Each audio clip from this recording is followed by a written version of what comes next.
తెలంగాణ సచివాలయంలో పై అంతస్తు నుంచి రైలింగ్ దిమ్మెల పెచ్చులు ఊడిపడ్డాయి. 5వ ఫ్లోర్ నుంచి ఈ రైలింగ్ దగ్గర ఈ సిమెంట్ దిమ్మెల పెచ్చులు ఊడిపడ్డాయి.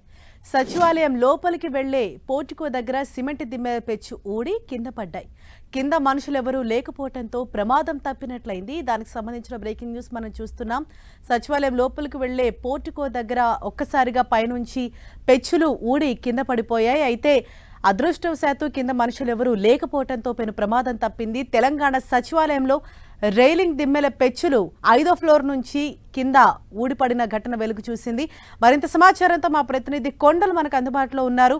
కొండల్, సచివాలయంలో రైలింగ్ కూలిపడడం అనేది భయభ్రాంతులకు గురి చేసింది. ఒక పెద్ద శబ్దంతో కూలిపడడంతో ఒక్కసారిగా అధికారులందరూ అప్రమత్తమయ్యారు. 6వ ఫ్లోర్ నుంచి ఈ సిమెంట్ దిమ్మెలు రైలింగ్ దిమ్మెలు కింద పడ్డాయి.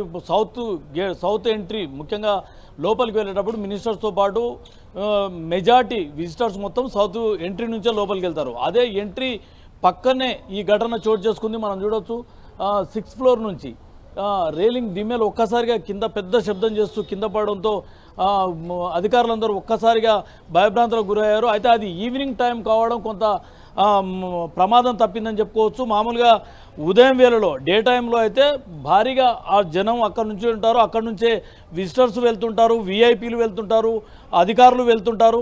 కాకపోతే ఇప్పుడు ఈవినింగ్ టైంలో కొద్దిసేపటి క్రితం ఈ ఘటన చోటు చేసుకుంది. ఆ సమయంలో అక్కడ ఒక వెహికల్ రామగుండం మార్కెట్ కమిటీ చైర్మన్కి సంబంధించిన వెహికల్ మాత్రం ఆగి ఉంది. వెహికల్పై ఒక్కసారిగా పైనుంచి సిమెంట్ దిమ్మెలు పడడంతో భారీగా శబ్దం వినిపించింది. ఆ శబ్దంతో ఒక్కసారిగా లోపల ఉన్న అధికారులే కాకుండా బయట ఉన్న వాళ్ళు కూడా ఒక్కసారిగా భయభ్రాంతులకు గురైన పరిస్థితి ఉంది. మొత్తానికి అక్కడ ఎవరికి ప్రమాదం జరగకపోవడం అన్నది కొంత అధికారులు ఊపిరి పీల్చుకున్నప్పటికీ రామగుండం మార్కెట్ కమిటీ చైర్మన్కి సంబంధించిన వెహికల్ పూర్తిగా డ్యామేజ్ అయిపోయిన పరిస్థితి అయితే ఉంది. మొత్తం చూసుకుంటే ఈ రైలింగ్ దిమ్మెలు పడడంతో మొత్తానికి ఒక రకమైన ఆందోళన అధికారుల్లో వ్యక్తమవుతున్న పరిస్థితి ఉంది. ప్రస్తుతానికైతే అక్కడ అధికారులందరూ కూడా వేస్టేజ్ కింద పడ్డ సిమెంట్ దిమ్మెలందరూ కూడా అక్కడ నుంచి తీసివేయడం జరిగింది. మొత్తానికైతే ఇది ఒక కలకలం రేపిందని చెప్పుకోవచ్చు. Harisha. Right, thank you Kondal.